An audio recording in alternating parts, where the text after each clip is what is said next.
സങ്കീർത്തനങ്ങൾ 91. കർത്താവിന്റെ സംരക്ഷണം.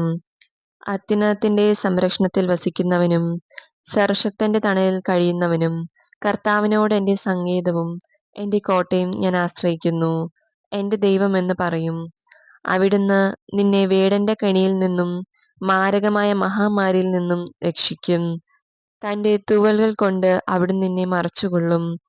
അവിടുത്തെ ചിറകുകൾ കീഴിൽ നിനക്ക് അഭയം ലഭിക്കും. അവിടുത്തെ വിശ്വസ്തത നിനക്ക് കവചവും പരിചയവുമായിരിക്കും. രാത്രിയിലെ ഭീകരതയും പകൽ പറക്കുന്ന അസ്ത്രത്തെയും നീ ഭയപ്പെടേണ്ട.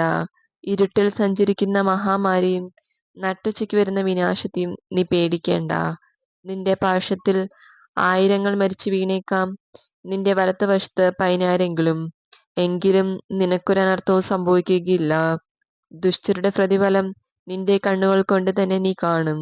നീ കർത്താവിൽ ആശ്രയിച്ച് അത്യുന്നതത്തിൽ നിവാസമുറപ്പിച്ച് നിനക്കൊരു തിന്മയും ഭവിക്കുകയില്ല, ഒരനർത്ഥവും നിന്റെ കൂടാരത്തെ സമീപിക്കുകയില്ല. നിന്റെ വഴികളിൽ നിന്നെ കാത്തുപാലിക്കാൻ അവിടുന്ന് തന്റെ ദൂതന്മാരോട് കൽപ്പിക്കും. നിന്റെ പാദം കല്ലിൽ തട്ടാതിരിക്കാൻ അവർ നിന്നെ കൈകളിൽ വഹിച്ചുകൊള്ളും. സിംഹത്തിന്റെയും അണിലിന്റെയും മേൽ നീ ചവിട്ടി നടക്കും. യുവസിംഹത്തെയും സർപ്പത്തെയും നീ ചവിട്ടി മെതിക്കും. അവൻ സ്നേഹത്തിൽ എന്നോട് ഒട്ടി നിൽക്കുന്നതിനാൽ ഞാൻ അവനെ സംരക്ഷിക്കും. അവൻ എന്റെ നാമം അറിയുന്നതുകൊണ്ട് ഞാൻ അവനെ സംരക്ഷിക്കും. അവൻ എന്നെ വിളിച്ചപേക്ഷിക്കുമ്പോൾ ഞാൻ ഉത്തരമരുളും.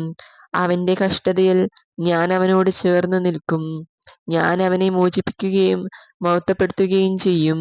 ദീർഘായുസ്സ് നൽകി ഞാൻ അവനെ സംതൃപ്തനാക്കും. എന്റെ രക്ഷ ഞാൻ അവന് കാണിച്ചു കൊടുക്കും.